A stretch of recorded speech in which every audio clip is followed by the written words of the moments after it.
The Hoffman Show on the Team 980, always live on the free Odyssey app. We are a one-topic show today. We are talking, of course, about the move of Monumental Sports' teams, the Capitals and Wizards, probably to Potomac Yards. This is a non-binding deal.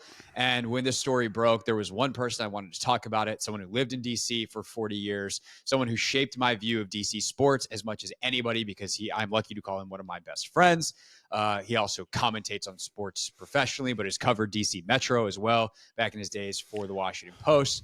Washington Post graduate, ESPN's, and frequent Hoffman Show guest. It is a Wednesday. It just so happens. You'd be coming on the show today no matter what. But, ladies and gentlemen, boys and girls, Clinton Yates.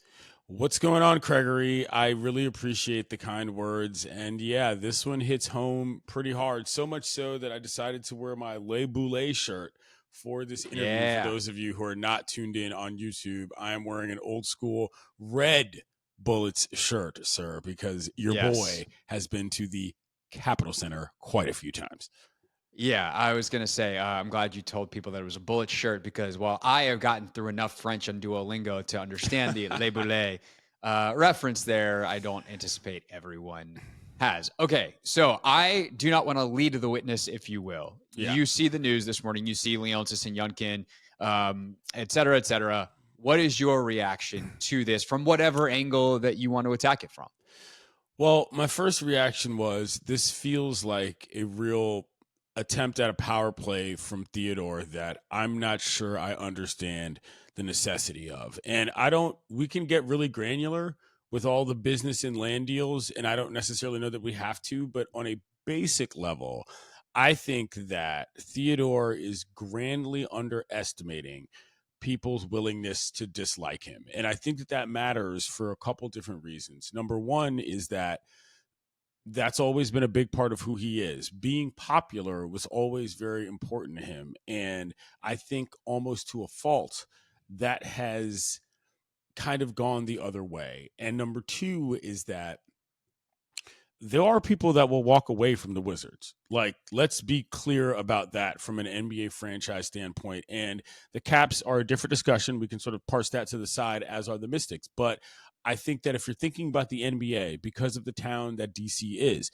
in terms of being a basketball town in the lifeblood, the idea of moving the NBA squad out of the city based on a land deal just feels like such a massive disconnect from the reality of what sports fans really want in this town, never mind as an experience, but as a product. And I really hope that for whatever Theodore thinks that this is going to be, that quite frankly, it works for him, because I haven't seen one single person who cares about basketball, who cares about the Wizards, and who cares about DC, who has said, yeah, this is a good idea. Not one.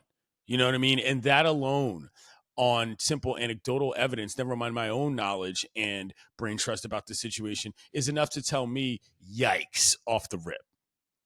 Yeah, to me, it's so complicated.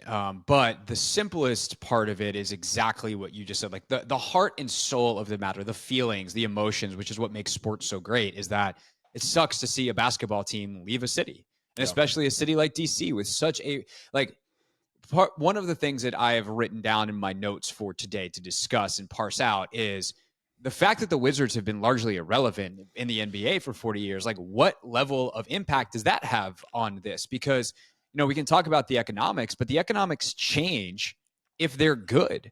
So, he can complain all he wants about the investment and the area and all that kind of stuff, but he hasn't put a competitive team out there except for whatever level of competitiveness Karan and that crew was in Arenas back in the early 2010s. That was over 10 years ago at this point. That's as close to competitive as he has gotten a team here since he started owning the team 25 years ago. And that seems like a relevant plot point as well. And I also think it's interesting that they're doing this in the aftermath of hiring Michael Winger and Will Dawkins to run the team, who now it feels like they have, by the way, a clock on them. You better have a competitive team by 2028 when you open this new arena. Yes. And the reason why it's also particularly puzzling is because it's like, how did you ever expect people to like you or care about this product to begin with if they weren't good? That's the whole thing, is that it was cashing in on a certain love of the game that I don't think Ted earned, quite frankly. That love of the game had nothing to do with anything that he built. It had nothing to do with anything that was a part of his process, being the principal owner of this team. They drafted John Wall when he got there. And guess what? They threw him out on a rail too. Like, do you think people have forgotten about that? Do you think you can just dismiss people that everybody likes and expect people to come up and still enjoy the product? Phil Chenier and Steve Buckhands, shouts to y'all. I'm talking about them too. These are the kinds of mistakes and misunderstandings of your own fan base that lead you to positions to think that it's reasonable to just walk away because people aren't trying to consume your product in the same way. Like, this is obvious, even to the most basic person, that, yeah, you've got to have a good NBA team there, or else none of this works. That is the fundamental tenet of the entire situation. Of course, the Capitals won a Stanley Cup. Of course, it worked out for the arena, but that's still the NHL. The NBA is the league making money hand over fist, not named the NFL, in this country, and has the highest sort of likability quotient, particularly for towns in which the football team may or may not be the biggest deal in town. In this case, it happens to be. This is what happens, Craig, when you spend all your time competing for headlines with other owners in the city. And then when it comes up that they are actually doing other things, all of a sudden, you've actually got to produce as the person that has a product on hand. That is what has not happened. And so there's an unfortunate circumstance of those two things coming together at the same time. In addition to that, and I don't want to get anybody in trouble because I know how this business works and I know the buildings that you're in. But the idea that once he decided he was going to try to start taking over media companies became clear, it was evident to me that the message control element was a much bigger deal to him than anything that had to do with the product actually being produced. And that to me was the first downfall of what ultimately I think all of this is. And it's still indicative in how all of this goes. Bro, you had to know that this was going to be a disaster. And nobody was going to turn around and say, okay, just because Gallery Place and downtown DC isn't what it is post-pandemic means that that's a good enough reason for you to bolt. That is just a ridiculous assessment of the situation to me. And number two, he owns the building. This is the risk that you incur when you do this. The whole idea that it should be by default and 50-50 risk assessment between a city and an owner is what's flawed. And so when people start talking about how, well, I mean, of course he should leave. That's the whole deal. He should have a right to make money. Yeah, but dude, you're a billionaire. The whole point is that you're providing something to people that other people cannot equate to, and you're the one that gets to do that. You provide the fun part. Of course, there's more risk to be taken on, and of course, sometimes it's not always going to be great. The idea that you should be allowed to pop around from place to place in a particular region just to maximize profits, like, yeah, okay, but some of us aren't, I hate to use this pun, that big of capitalists. Some people just want to see a product that is consistent and in a place that they like, because that's what the fun part is ultimately, because again, it's just sports. Clinton Yates with us, of course, ESPN, Around the Horn, Anscape, ESPN.com, also ESPN Daily. Make sure you check out the podcast, daily. There's so much to unpack there with Leonsis and with all of this. So let me keep going on that thought process before we circle to another element of this and what I think has been an unpopular take for me over the last 24 hours that I'm curious to get your thoughts on. Okay. The Leonsis piece in terms of the money, I find, I don't know if appalling is too strong or it's actually the right word.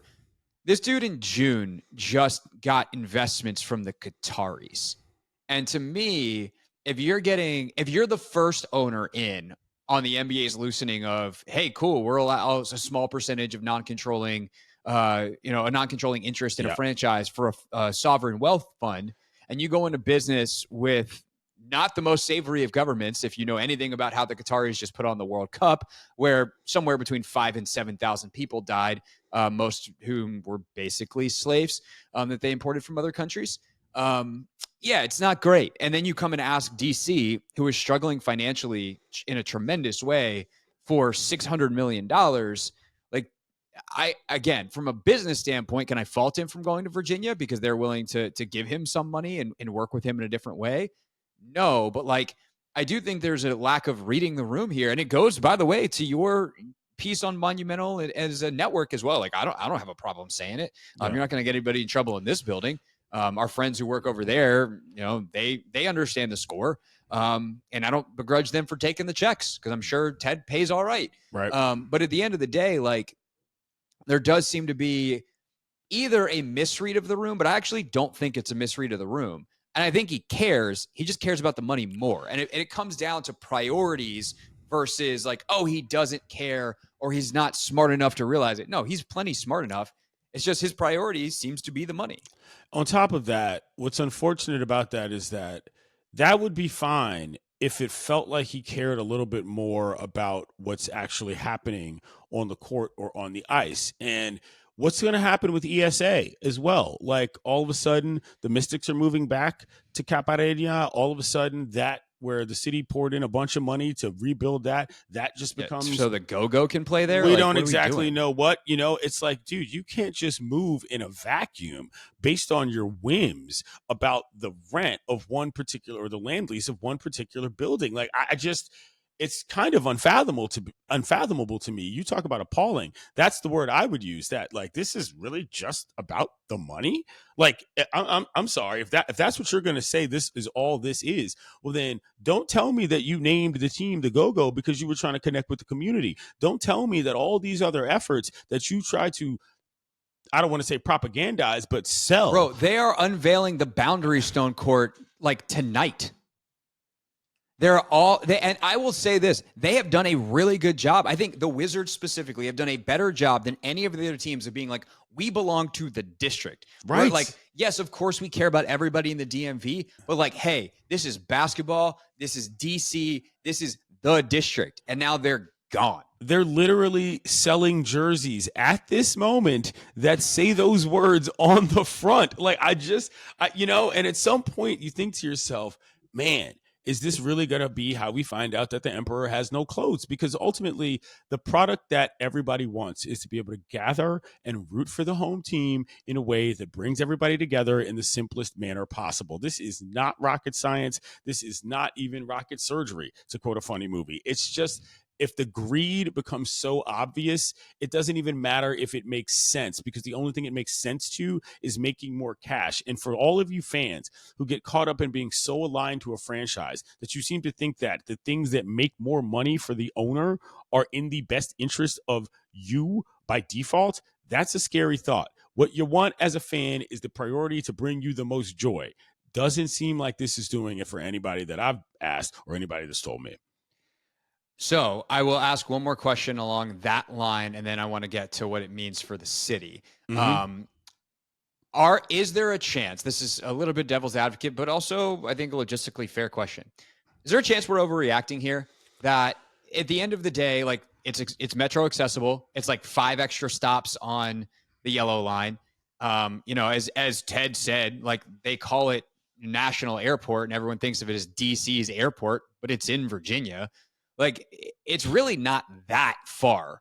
So is there a chance that in 2028, we're all like, oh, this is fine. And the fact that they do have a world-class practice facility and better whatever could actually benefit the team in the long run. And the imaginary lines on the ground that obviously have very real consequences, but someone drew them there. They weren't, there's no whatever in the way. I guess there's a river. But like that the border is actually not that big of a deal, and that because it isn't that far, it's still metro accessible, et cetera, that a bunch of people who live in DC and Maryland are shouting, and all the Virginia fans are like, hey, actually this is better for us. And it's just serving a slightly different part of the DMV in terms of accessibility. My friend, all of that may be true. But that little boundary you called the river is quite frankly a major psychological hurdle for a lot of people in the area that must be taken seriously, something that's easy to understand if you've been here for all of 5 seconds.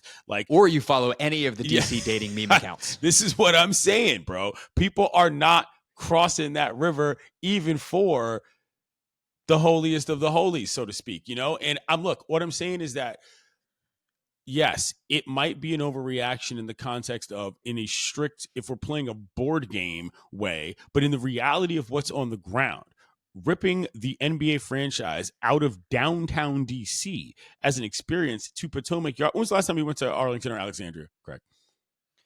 Probably I wound up in Arlington, 3-4 times a year at least. Alexandria once or Are twice. you hearing the verbs you're using? You wound up there.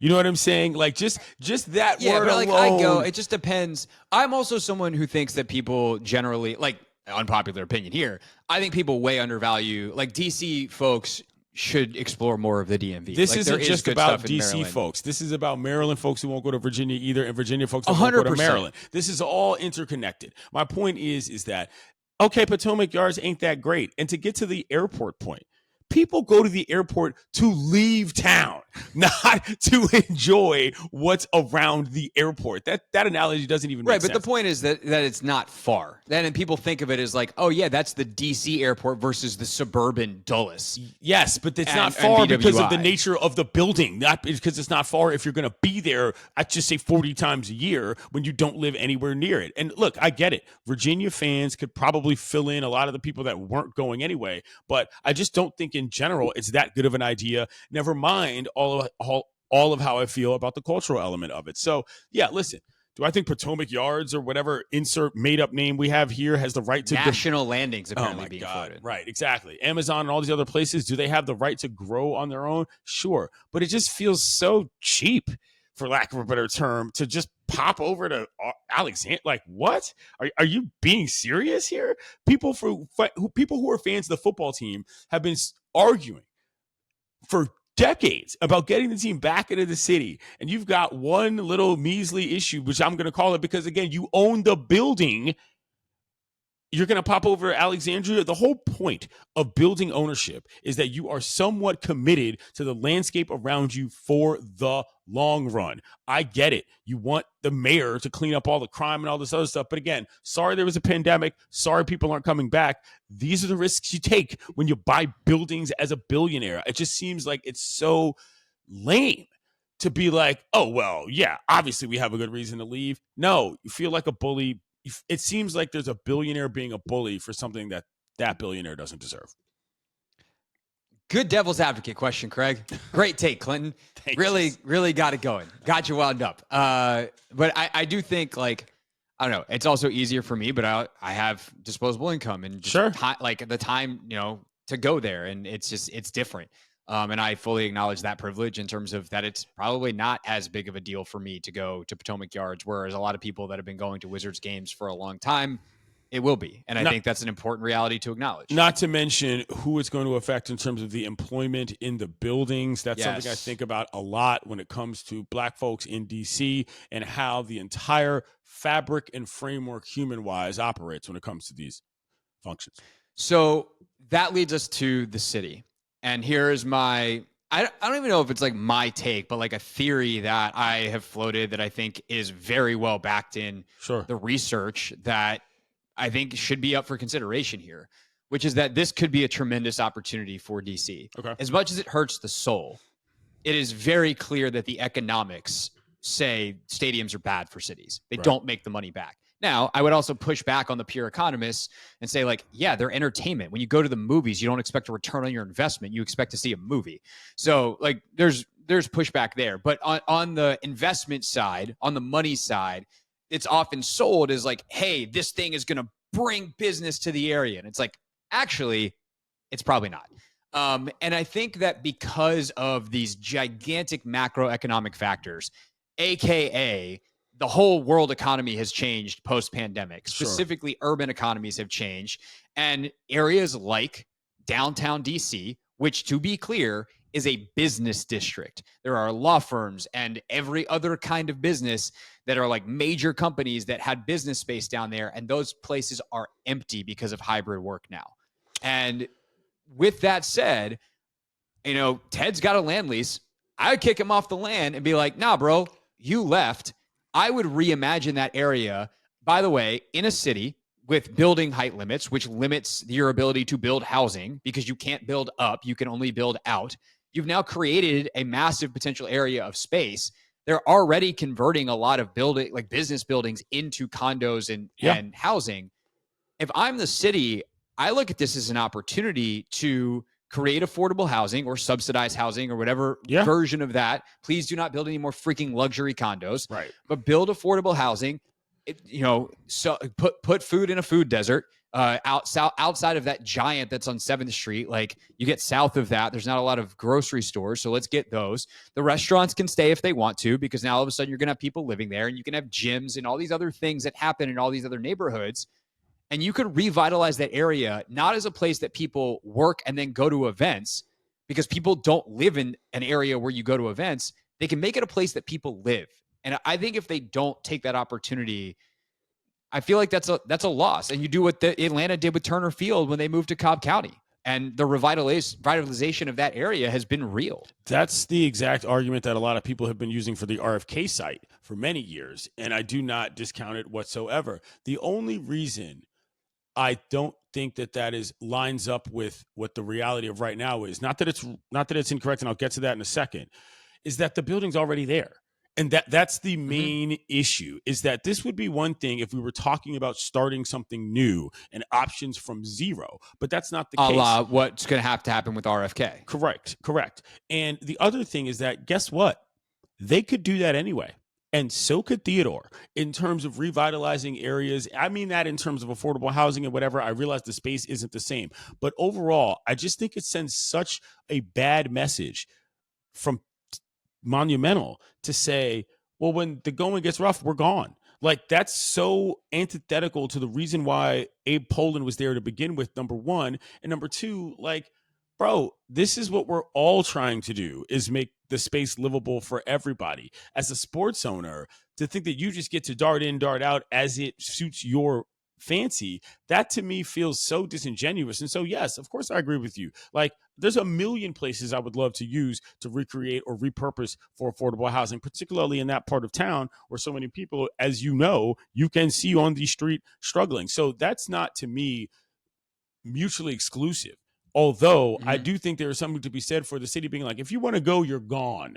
Give us the building back. You don't get to do both. And he said today, Leonsis did, that, oh yeah, he's going to keep that building filled. The Mystics will play there. It's a growth opportunity. And there'll be all sorts of other things. Well then, bro, why are you leaving? You know what I'm saying? Like, this doesn't make sense. None of the logic actually adds up. And most of it isn't even that emotional. If I'm being honest, like, this doesn't seem like a smart thing to do, considering what could be versus what was. And that's where I'm just baffled at all these people who are like, well, Ted's got a right to do this. Ted's got a right to do that. Like, who are you rooting for? Are you rooting for the team? Are you rooting for your friends? Are you rooting for other fans? Are you rooting for a guy to make more money on a land deal? Like, I'm just never going to understand that. Do you think that obviously Bowser and City Council came out last night after the deal was basically done? Like, everyone's like, oh, crap, there's an announcement tomorrow. Yeah. And they're like, oh, here's $500 million. And Leonsis had wanted $6 million. Do you think that Bowser and City Council made a mistake dragging their feet on this?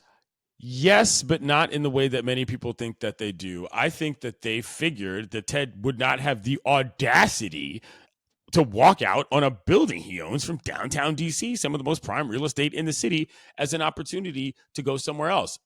That said, I do think that this last offer was, and I'm stealing this from a tweet, I'm sorry, I did not see who it was by, that basically said this is the equivalent of, you know, pulling up to McDonald's at the drive-thru at 9:59 and ordering everything off the breakfast menu, you know? And like, I get that part, but I just think that in good faith operation, there's no real world when you can look at having a sort of, I don't know, introductory press conference that's non-binding with another civic leader across the way is going to score you points with the people that were supporting your business to begin with. That's the issue here. It's just like, man, who do you think you are on a lot of levels? Why do you think this is going to work? And even if it does, at what cost? And is the cost always monetary? That's always going to be an issue for sports owners in general. Is the cost monetarily worth the cost of the emotion and the passion of your fans? If you don't have winning teams, you'll never really be able to understand that relationship quite well anyway. So that actually kind of reminded me, what we were going to talk about today is if player salaries are getting out of control after the Ohtani contract. And that also seems relevant here, but that's probably going to wind up being our topic for next week. Thank you, sir, for your perspective as always, and for making me a lot smarter on all these topics over the years. And we'll talk to you about players making lots of money instead of billionaires. Go Bullets. Go Bullets. You the man. You the man. That's the reason I'm not a Theodore fan. Goodbye, Gregory. Hey, this is DA, and you're listening to The Hoffman Show on the Team 980 and the Odyssey app.